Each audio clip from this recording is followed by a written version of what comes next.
ついにインスタ360から本格的なワイヤレスマイクが登場しました。アドバンスドワイヤレスマイクロフォン。インスタ360のマイクプロという商品になります。最新トレンドを追求しつつ、さらに独自の便利機能もたくさん盛り込まれたなかなかすごいマイクに仕上がっています。ミラーレスカメラとかスマートフォンでももちろん使えますし、X5 とか S Pro 2とか Go Ultra など最新のインスタ360のカメラを使っている方すべてにおすすめしたいマイクに仕上がっています。今日はですね、このマイクをじっくりお見せしたいと思います。で、まずはいつものようにこのマイクの付属品、そして外観、スペックなどを紹介したいと思います。その後に全部で8つほどこのマイクの特徴、すごい部分を紹介したいと思います。で、今回の動画は細かい音声の違いなどを比較していますので、可能であればヘッドフォンとかイヤホンを使っていただけるとより違いがよくわかるかなと思います。では早速始めていきましょう。まずは付属品です。付属品としてはいつものようにステッカーとかマニュアル、そして本体というか充電ケースですね。本体が収められています。で、こちらがですね、キャリングポーチになります。いろいろ小分けされていて小物が運びやすくなっています。で、外はこうちょっとクッション性のある素材になっています。そして、送信機の風防が2つモフモフがついています。で、 3.5mm、3.5mm のケーブル、そして USB-C ケーブルで、ライトニング用のアダプターもついてきます。じゃあマイク本体も見ていきたいと思いますが、これがですね、充電ケースになっています。前の部分が半透明になっているのが見えるでしょうか。ちょっとね、中のマイクが透けて見えています。背面には USB ポートがあって、ここから充電ができるようになっています。このケース自体にバッテリーが入っています。で、ここをこう開けると中身が出てきます。で、これがバッテリーインジゲーターになっています。それぞれのバッテリー状態が見えるようになっています。アップデートなどもこの中で行います。じゃあ出してみましょう。これが送信機ですね、2つ。それからこれが受信機になります。で、これはオプションなんですけど USB-C 端子用のアダプターになります。じゃあまず受信機から見ていきたいと思うんですが、オーソドックスなタイプのものですね。ここにアクセサリー収に取り付けることができるこういうベースがついていて、クリップにもなっています。で、こちら側が電源スイッチですね。で、前面にはダイヤル回したり押したりできるようになっています。で、ここがタッチスクリーンになっていて、こういう感じでメニューを出して受信機とか、送信機、モニター設定、接続のいろいろな設定ができるようになっています。で、こちら側にですね、2つ 3.5mm ジャックがあるんですが、ここがですね、カメラにつなぐための端子です。で、こっちはモニターヘッドホン用の端子です。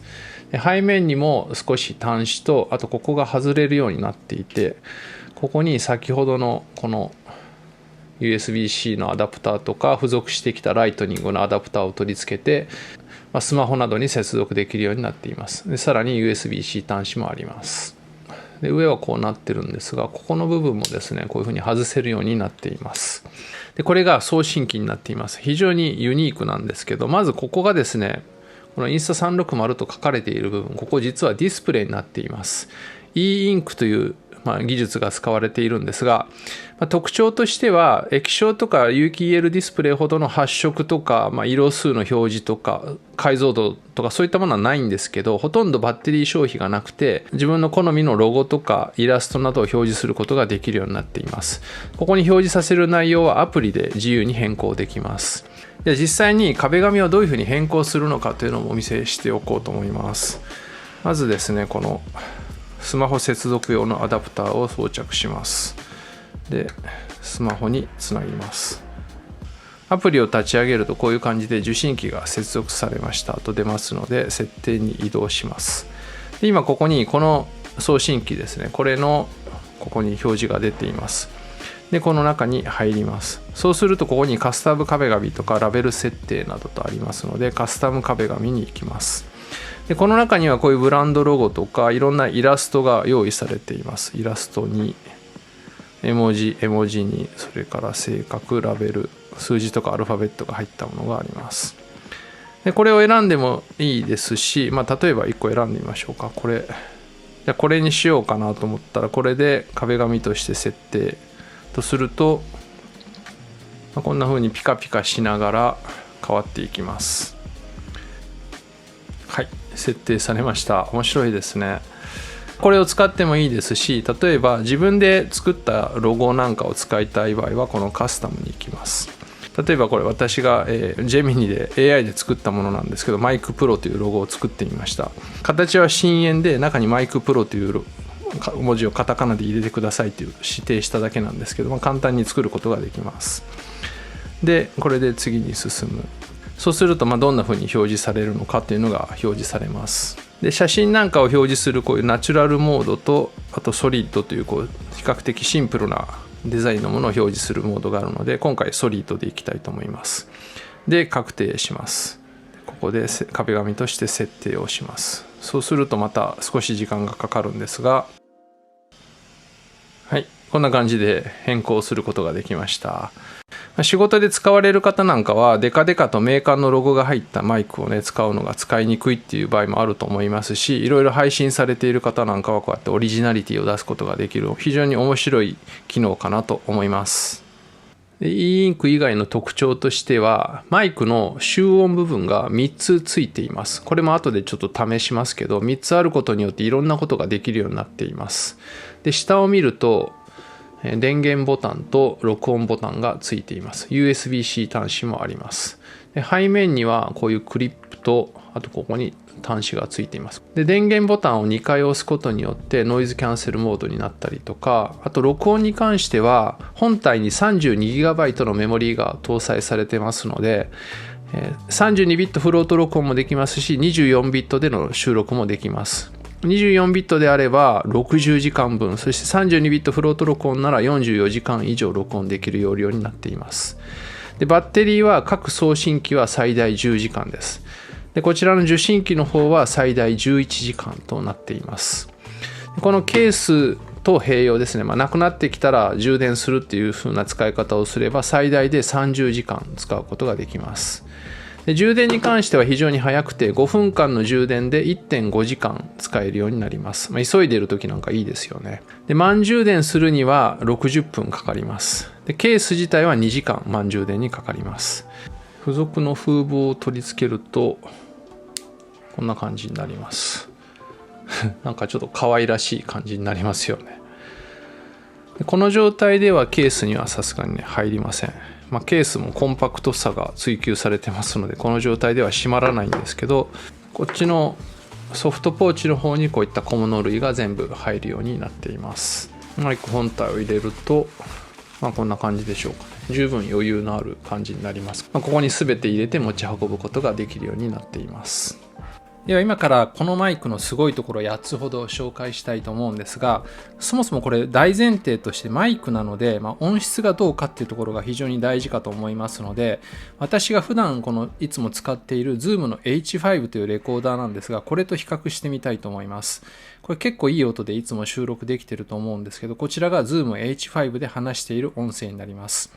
今から話すのはマイクプロで収録した音声になります。マイクプロです。口元から15センチほど離して喋っています。マイクプロを ACE Pro 2に接続して ACE Pro 2の中で収録している音声になります。これがマイクプロで話している音声です。いかがでしょうか？違いはあるとは思うんですけど、かなりこれに近い音で撮れてると思うんですが、いかがでしょうか？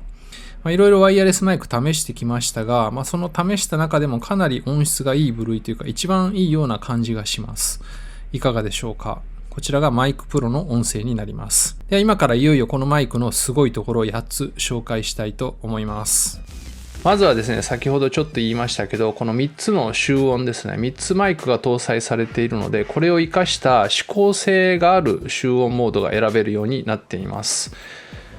この受信機の方で設定します。インスタ360のカメラに直接つないだ場合はカメラから設定できるようになっています。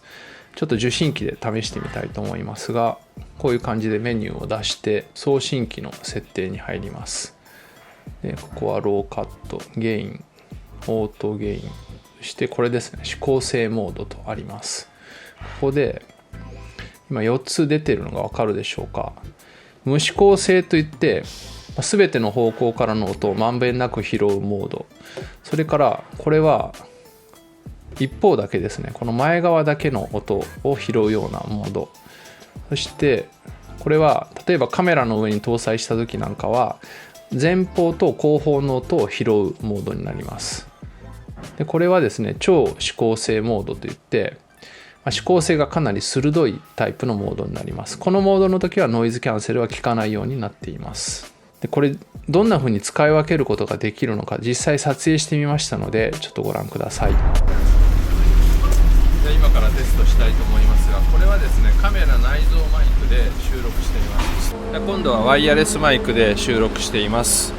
オムニダイレクショナルという全ての方向からまんべんなく音声を拾うモードで今収録をしています。マイクに向かってマイクの前面にいるもの、ある程度指向性を持って音声を取るモードになります。今度は超指向性というモードになります。超指向性です。鋭い指向性を持ったモードなのでいいんじゃないかと思います。もう指向性が一番鋭いモードなので、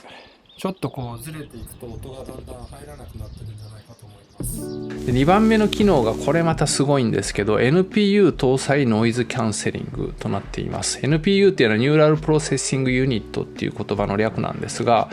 AI を使ってノイズを聞き分けてそのノイズを下げるという機能です。単純なノイズキャンセルっていうのはある周波数帯の音だけ下げてみたいな感じだったと思うんですけど、この NPU が搭載されていることによって、騒音と人間の声をちゃんとこう聞き分けるんですね。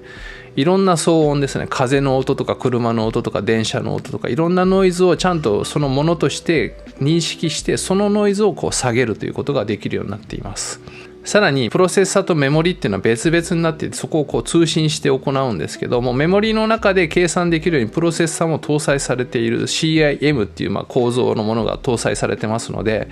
その計算自体も非常に速いので、結果としてノイズキャンセリングしながらもクリアな音声を収録することができるようになっています。さらにノイズキャンセルも2段階選べるようになっています。今無効なんですけど、これで有効で弱になっています。でもう一回やると今度はストロングという設定になっています。ややこしいこと言っていても始まらないので、どんなものなのか実際お見せしたいと思います。どうでしょうか。ワイヤレスマイクで音声収録中です。ノイズキャンセルも入っていません。ノイズキャンセルがオンになっています。どうでしょうか。ノイズキャンセルは2段階あって、これは弱い方です。今度はですね、ノイズキャンセルは強の状態です。ノイズキャンセルはかなり強い状態になっています。現在の騒音レベルは、このぐらいです。オムニダイレクショナルで収録しています。指向性がないものです。なので、草刈り機の音もこのラジオの声も全部入ってるんじゃないかなと思います。今度はノイズキャンセルにしました。ノイズキャンセルなので声は拾うけど他のノイズは抑えるという感じかと思います。ノイズキャンセルは強です。ノイズキャンセル強い方になっています。どうでしょうか。私の声、ラジオの声は拾うものの草刈り機の音は抑えられている、そういう感じになっているかと思いますが、効果のほどはいかがでしょうか。ノイズキャンセルはなしの状態です。これは通常のモードで撮影をしています。ノイズキャンセルオンで撮影しています。これはノイズキャンセルがオンです。ノイズキャンセル効いてるでしょうか。3番目の特徴として自動音量調整ですね、オートゲインとも言われるんですけど、このマイク自体32ビットフロート録音という、内部収録もできるんですが、カメラに直接音声を収録するときにもその音量を自動的に調整する機能がついています。でここにオートゲインというのがあるんですけど、ここにですね2つモードがあります。オフとオートとダイナミックコントロールとなっています。オートはよくあるタイプのものなんですけど、突然拍手があったりとか叫び声が上がったりとか大音量が入った時に音割れしないようにするモードです。もう一個このダイナミックっていう方は2つのマイクで音声収録している時にその2つのマイクの音量差などを自動的に調整してくれるモードになります。これもちょっと実験してみましたのでご覧ください。通常モードで収録したいと思います。あえて音割れするように大きな声で喋っています。これはオートゲインです。大きな声であえて取っています。音割れしてないでしょうか。すごいですね。確かに全然音割れしてないですね。音声の波形を見てもこの部分で明らかに下がってるのが見えます。32ビットフロート録音すれば音割れするってことはないんですけど、やっぱり別に収録したものなので、そのファイルを取り込んでさらにいろいろ処理したりする必要があるんですけど、カメラに直接音声を収録しつつ、その音声もちゃんと整っているというのがこのオートゲインコントロール機能になります。じゃあ次4番目なんですけど、今度は3種類のボイストーンが選べるようになっています。このマイクは AS Pro 2とつながっているので、こんな感じでマイクが立ち上がると AS Pro 2も立ち上がるようになっています。これも後からちょっとお見せしますけど、接続されたマイクのところに行くと、そこで細かい設定ができるようになっています。ここに先ほどのこのピックアップモードですね、指向性もここで選択したりとか、ノイズキャンセリングの設定をしたりとか、全部できるようになっています。で、この音声プリセットっていうのが今回また新しく搭載されたモードになります。標準、リッチ、明るいっていう3つのモードになっています。ちょっとこれもね、試してみたいと思います。じゃあまず標準ですね、標準。このマイク自体がリモコンみたいになるんですけど、これですね、この電源ボタンをカチッと押すことによってカメラの録画が開始されます。やってみます。始まりました。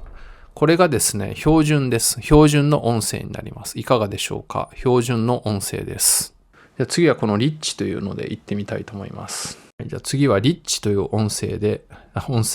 プリセットで収録しています。リッチでしょうか。じゃあ次はこの明るいというのですね。私の声明るくなっているでしょうか。明るい声で今話しているでしょうか。これは明るいというプリセットになります。違いがあるでしょうか。で、次の特徴5番目なんですけど、内部収録するときにステレオ録音ができるようになっています。これがまたね、すごいんですよね。これちょっとそのままお見せしとこうと思うんですけど、このマイクの設定の中でこの内部収録関連の設定もできるようになっています。でこの32ビット不動小数点、フロート録音ですね。これもここでオンオフできますし、この内部ステレオ録音というのが32ビットフロート録音かつステレオで録音できるようになっています。でさらにこの内部オーディオで録音というのにすると、これはですね、先ほどのようにここで収録を開始した場合ですね、自動的にここ今赤く光ってるんですけど、内部収録も自動的に行うというモードになっています。あとは内部録音、ループ録音したりとか、内部録音するときに生のままの音声ですね、何も補正されてないものを収録するのか、補正されたものを収録するのかっていうのもここで選ぶことができるようになっています。かなり細かく設定できますね。さすがマイクプロというだけあって設定項目がすごいです。ただ非常に分かりやすいのですぐになれるかなと思います。じゃあこの32ビットフロート録音とかステレオ録音、どんな違いがあるのか、音質的にどんな感じなのかっていうのもちょっとお見せしたいと思います。お見せするというかお聞かせするというか、じゃあご覧ください。じゃあ今度はワイヤレスマイクで収録しています。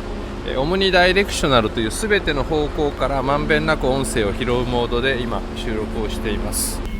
32ビット録音でなおかつステレオモードの収録になっています。どうでしょうか。マイクどっちかというと、マイクを今顔の右の方に置いています。どうでしょうか。片側から音声が出てるんでしょうか。今度反対に置いてみます。こっちにマイクを置いてみました。マイクは顔の左側に置いてあります。いかがでしょうか。音声きれいに取れてるでしょうか。こんな感じでステレオ録音できるのも今回のこのマイクの特徴になっています。以上のような感じなんですが、32ビットフロート録音したもの、24ビットのものでもいいんですけど、パソコンに直接、こういう感じでケーブルでつなぎます。でそうするとですね、ファイナルカットプロとかダヴィンチリゾルブとかアドビプレミアプロなどの対応するソフトの中で自由に編集することができるようになります。ちょっとファイナルカットプロの中でやってみたいと思います。今編集中のタイムラインなんですが、ここが今音が小さい部分です。再生するとこんな感じになります。まずは小さい声で喋っています。かなり小さい声で喋っていますが、どうでしょうか。むちゃくちゃ小さいと思うんですけど、この部分に例えばですけど、このゲイン持ってきて、これでゲインを上げてやることができます。で他のところと同じぐらいの波の大きさにして、でちょっと再生してみます。まずは小さい声で喋っています。かなり小さい声で喋っていますが、どうでしょうか。こんな感じで非常にクリアな音声のまま通常の音量に上げることができます。で逆に今度これ音割れしてるところなんですけど、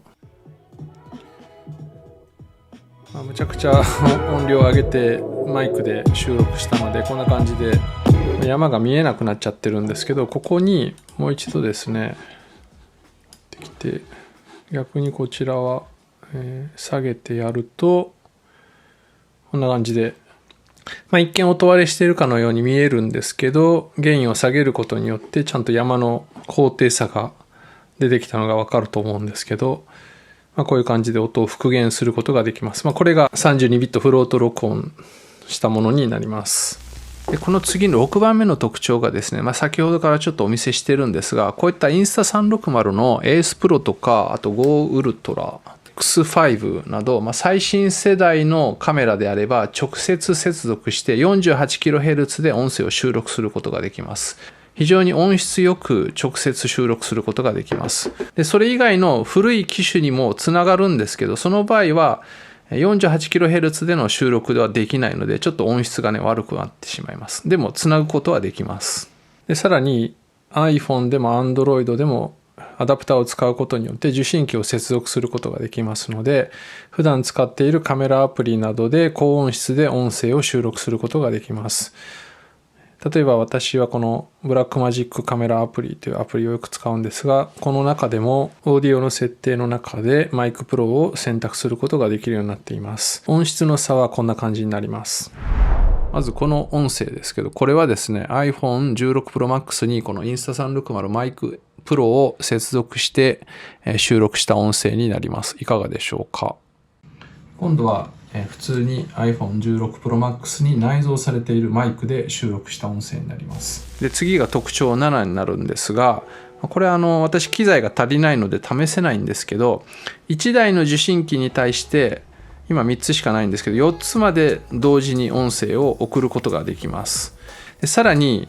2つの送信機に対して受信機ですね、これを4つ使うこともできます。4台のカメラにそれぞれ受信機をつけといて、2人の話者が話している音声を4台のカメラに同時に収録することができるようになっています。マルチカメラでの収録に対応しているということです。8番目の特徴としては、最大伝送距離が400メートルとなっています。ちょっとこれも田舎で試してみましたのでご覧ください。あそこを今歩いています。犬に吠えられてますが、あそこで話している声が今ここでこんな感じで拾っています。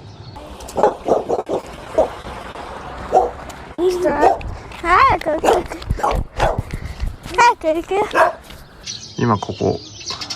むちゃくちゃ遠くなんですけど、あそこにいます。見えるでしょうか。拡大するとこんな感じになりますけど、あそこにで今喋ってくれてます。始まったよ。あれ家の方に向けばいいの？ノートで車。さっきめっちゃ怖い盲導犬がいた。盲導犬じゃない、番犬だよ。番犬か。番外編にはなるんですが、インスタ360には以前からこれ去年ぐらいでしょうかね、これマイクエアーというマイクが、出ています。非常に小さいマイクで比較するとですね、このぐらいサイズ差があるんですけど、これはですね本当に単純なシンプルなもので、まずこういった E インクというものが搭載されていないので、もちろんここを入れ替えることはできません。でマイクも一つだけですね、集音ユニット、集音マイクが一つだけ搭載されているので、指向性を生かしたような収録はできないようになっています。でノイズ低減もオンかオフだけです。このマイクのようにノイズキャンセル強弱はついていません。これもちょっと比較してみましたのでお聞きください。今度はインスタ360マイクエアで音声をとっています。次はですね、ノイズキャンセルがオンになっています。ノイズキャンセルオンの状態ですがいかがでしょうか。聞いていただいてわかるように、通常モードでは音声もなかなかいいんですけど、ノイズキャンセルを入れるとやっぱりちょっと声がこもった感じになりますし、ノイズキャンセルの機器自体もあんまりかなと思います。それからオートゲインとボイストーンプリセット、内部収録、それから複数受信機での受信などは対応していません。マイクエアはむちゃくちゃ小さくて軽いのと操作もシンプルなので、簡単に済ませたいっていう方にはこれはこれでいいのかなと思いますが、本格的に撮影したいというのであればやはりマイクプロかなと思います。さあいかがだったでしょうか。最後簡単にちょっとまとめておこうと思うんですが、インスタ360のカメラをお持ち、特にこの X5、ACE Pro 2、Go Ultra あたりですね、この辺をお持ちであれば本当におすすめのマイクになっています。もう受信機もいらないですし、もちろんケーブルでつなぐ必要もないので、むちゃくちゃシンプルに接続できます。汎用的なワイヤレスマイク、Bluetooth ので接続することもできるんですけども、そういうのとは全然次元が違う高度な接続が実現しています。でさらに、お見せしたようにこういったスマートフォンとかミラーレスカメラともつなぐことができます。それでいて音質もむちゃくちゃいいですし、32ビットフロート収録、しかもステレオ録音できますので IC レコーダーのように使うこともできてしまうというアイテムになります。値段もそんなに高くないので、カメラと合わせてね使われることをお勧めします。ということで今日はですね、インスタ360からついに発売された高性能な、インスタ360マイクプロというマイクの紹介でした。詳しい情報は概要欄にリンクを貼っておきますので、そちらからぜひご覧になってください。このチャンネルではカメラやスマホ、ドローンなど様々な最新ガジェットの紹介や比較を行っています。関心のある方はぜひチャンネル登録の上、他の動画も見ていただけると嬉しいです。ではまた次の動画でお会いしましょう。さようなら。